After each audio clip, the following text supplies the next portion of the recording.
Bismillahirrahmanirrahim. Assalamualaikum warahmatullahi wabarakatuh. Ya, kita kembali lagi dengan mata pelajaran prakarya. Oke, kita bahas mengenai kerajinan bahan keras. Mungkin masih ingat dengan tugas yang kemarin-kemarin mengenai kayu, rotan, ataupun bambu. Itu termasuk bab kerajinan bahan keras. Jadi untuk bahan keras itu terbagi menjadi dua,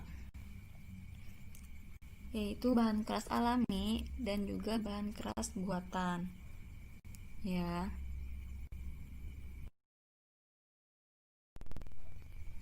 Nah, untuk peta materi atau peta konsep pada bab ini itu meliputi prinsip kerajinan bahan keras, jenis dan karakteristik kerajinan bahan keras, dan juga proses produksi kerajinan bahan keras. Nah, untuk produksi kerajinan bahan keras itu disesuaikan dengan bahan yang kita gunakan. Bahan yang digunakan itu bahan keras alami ataupun buatan. Ya, jadi berbeda proses produksinya ya.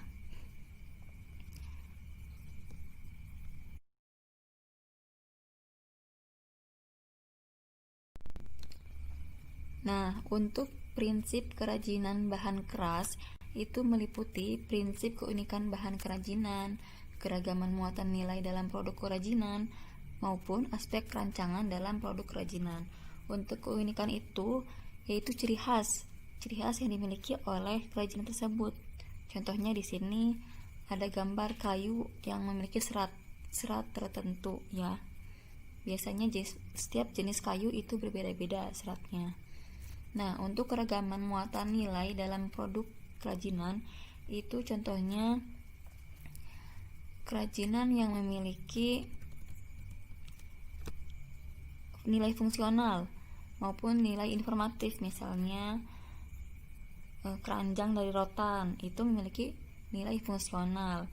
Misalkan pin dari kaleng itu memiliki nilai informatif, misalkan di situ ada gambar suatu perusahaan ataupun dan yang lainnya.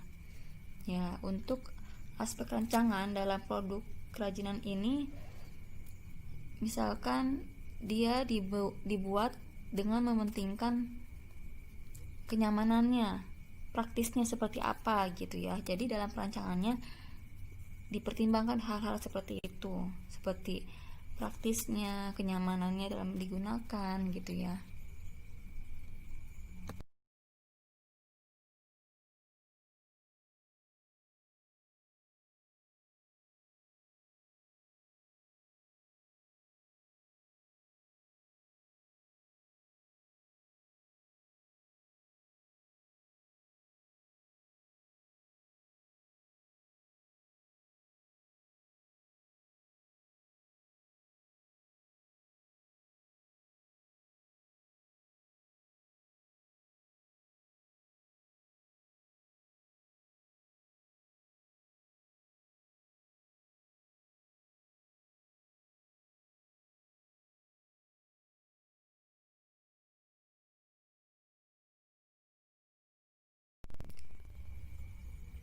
Kemudian selanjutnya di sini ada produk kerajinan dari bahan kayu, bambu, rotan ataupun tempurung kelapa.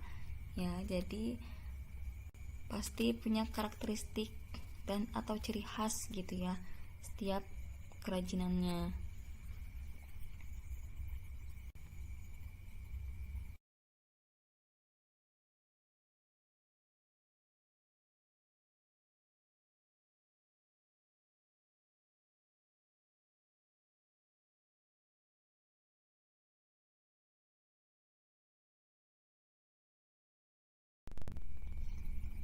Di sini ada contoh hasil kerajinan dari bahan kayu ya.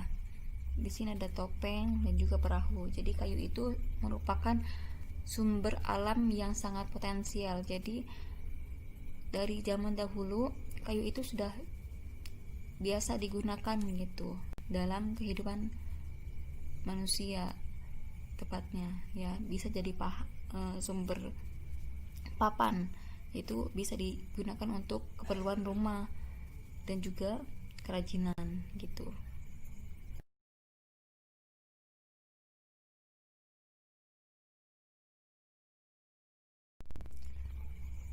Kemudian ada ranting kayu. Jadi ini merupakan bagian dari kayu, karena untuk kayu itu sendiri biasanya kan dari batang ya, diambil dari bagian batangnya. Cuman ini untuk ranting kayu itu kan bagian-bagian cabang gitu ya.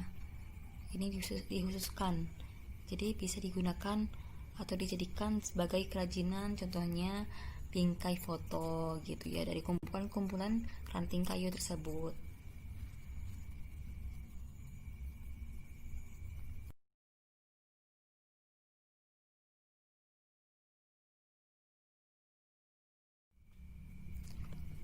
Untuk ranting yang ukurannya sedikit besar, itu bisa dapat dijadikan kerajinan kayu yang bisa dilihat pada gambar yang ditampilkan gitu.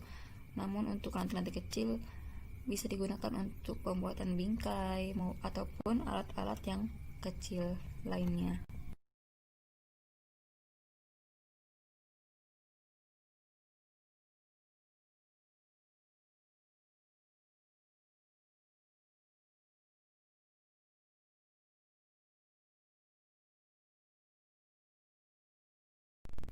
Selanjutnya yaitu bambu.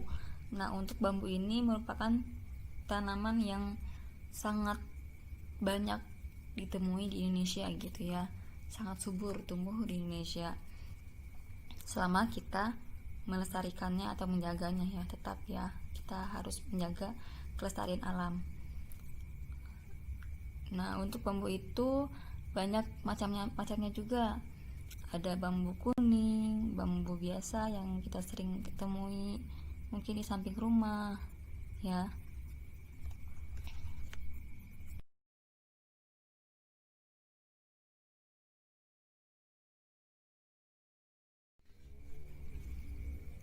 Nah, gambar yang ditampilkan ini merupakan contoh dari kerajinan bambu ya.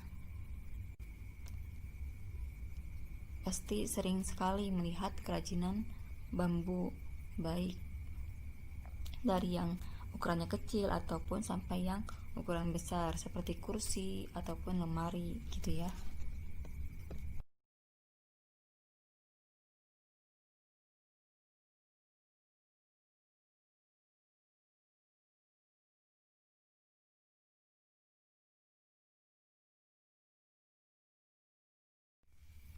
Selanjutnya mengenai rotan.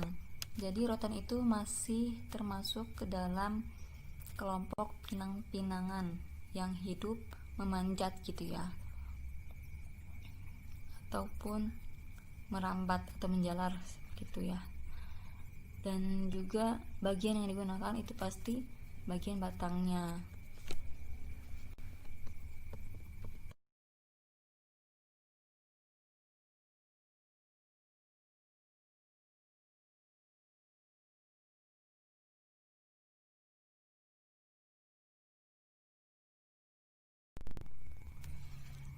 Di sini ditampilkan beberapa contoh dari kerajinan rotan seperti kursi, tas, dan lainnya.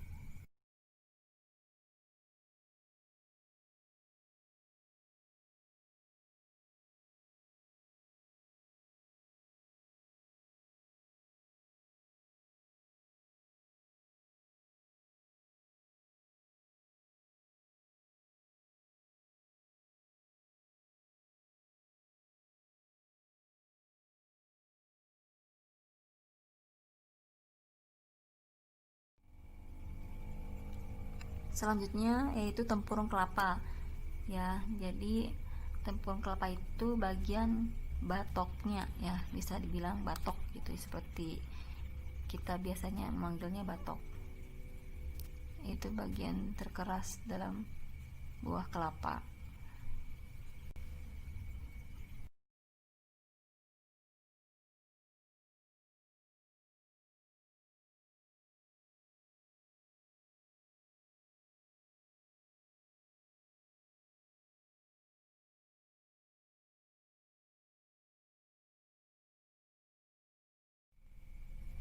Ini contohnya kerajinan dari tempurung kelapa ya, bisa jadikan teko ataupun lampu, ataupun bisa juga jadikan gantungan kunci ya.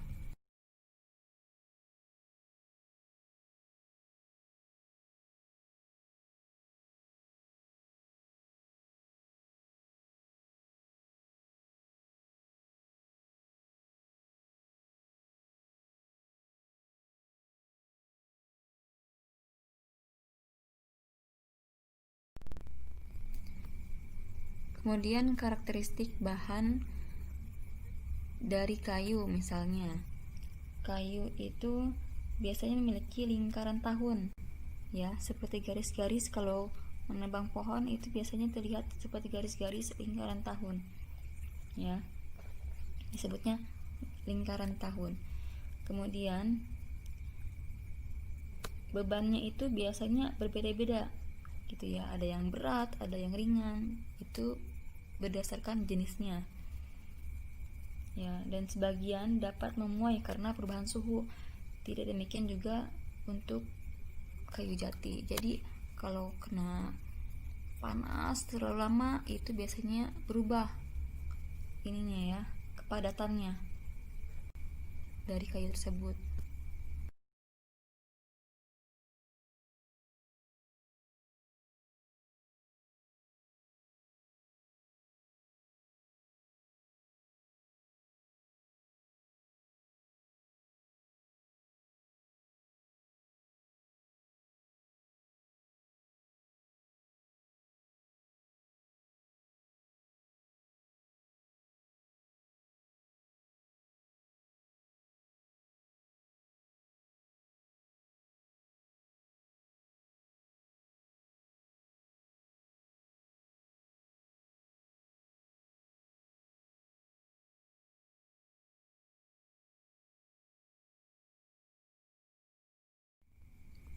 Di sini ditampilkan contoh dari kerajinan limbah kayu ya. Jadi untuk kerajinan itu bukan hanya dari kayu pokoknya saja.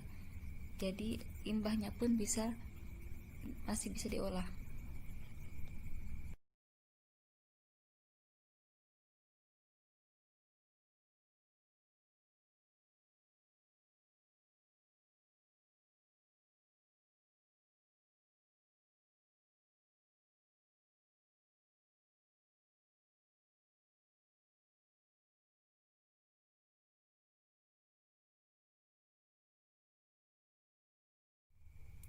Untuk bambu, biasanya itu dengan karakteristik memiliki ukuran 1 cm ya untuk rongganya hingga 20 cm.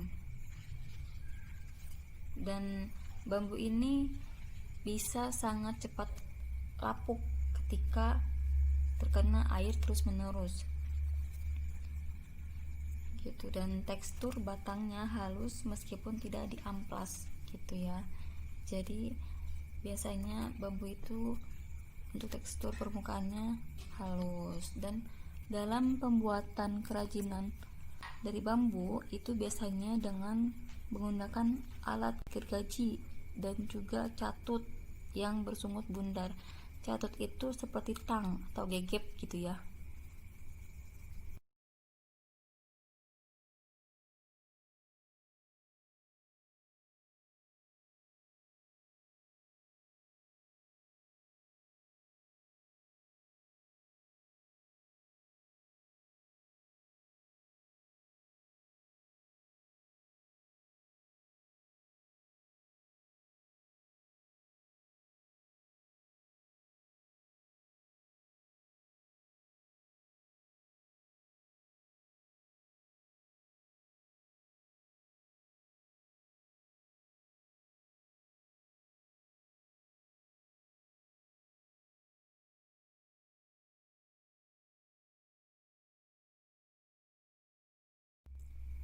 Untuk karakteristik rotan, biasanya memiliki ruas batang namun lebih samar dibandingkan bambu. Jadi ruas-ruas batangnya itu lebih samar atau tidak nyata gitu ya, kurang nyata dibandingkan ruas pada bambu. Nah, untuk tekstur permukaannya itu hampir sama seperti bambu, jadi halus gitu ya. Dan juga rotan memiliki panjang yang bisa mencapai 10 meter. Jadi lebih panjang daripada bambu dengan diameter yang atau rongga yang kecil ya, lebih kecil dibandingkan bambu. Dan untuk membengkokkan rotan ketika pembuatan kerajinan itu biasanya dengan bantuan panas gitu. Dengan energi panas rotan bisa dilengkungkan.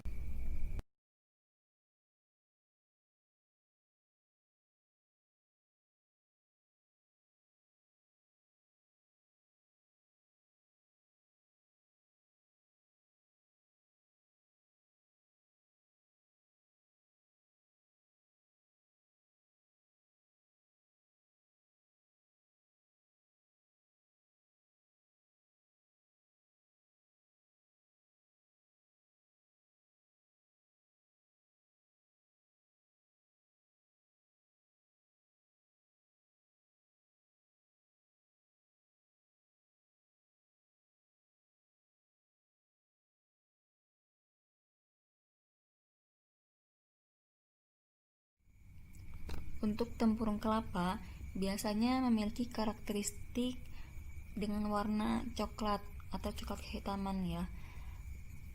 Dan juga teksturnya pasti keras.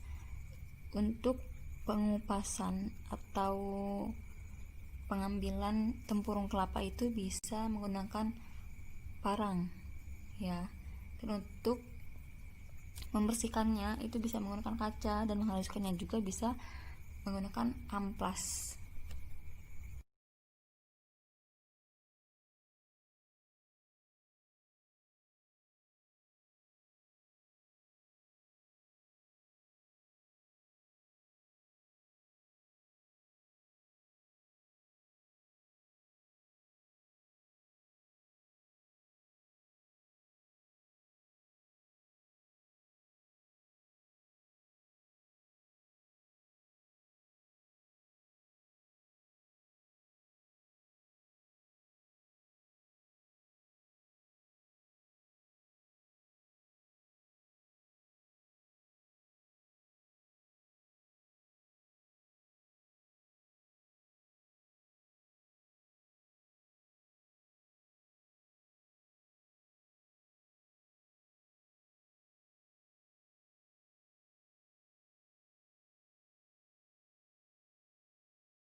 Selanjutnya untuk bahan keras buatan itu bisa berupa logam.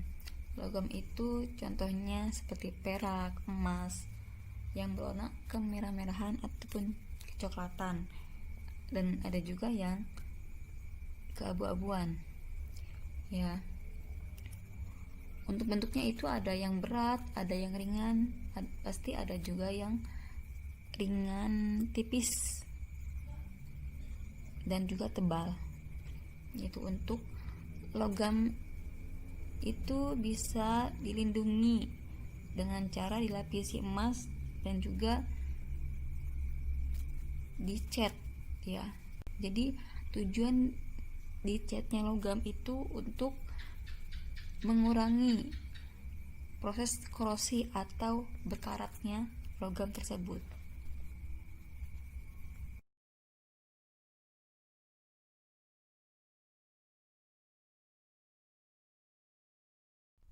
Selanjutnya itu untuk bahan keras buatan ada kaca. Kaca ini wujudnya transparan dan bening, dan permukaannya itu biasanya licin dan juga kilap. Untuk pembuatan kerajinan sesuai yang kita inginkan, biasanya kaca itu harus dipanaskan dulu agar dapat dilebur dan juga dibentuk sesuai keinginan. Nah, untuk teknik pembuatan kaca ataupun kerajinan kaca itu bisa dilakukan dengan cara dilukis ya, dan juga dipatri. Jadi untuk lukis itu kita seperti lukis dengan media kaca, sedangkan patri itu biasanya di bagian-bagian kaca itu disambungkan dengan cara dipatri.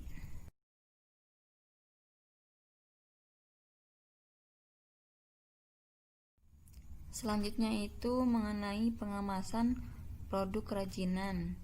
Ya, ini kita ambil salah satu contoh saja. Jadi dari kardus untuk kemasannya. Jadi untuk kemasan sebenarnya dikembalikan lagi kepada pembuat atau pengrajin, disesuaikan dengan kebutuhan dan juga estetiknya seperti apa, tahan lamanya seperti apa.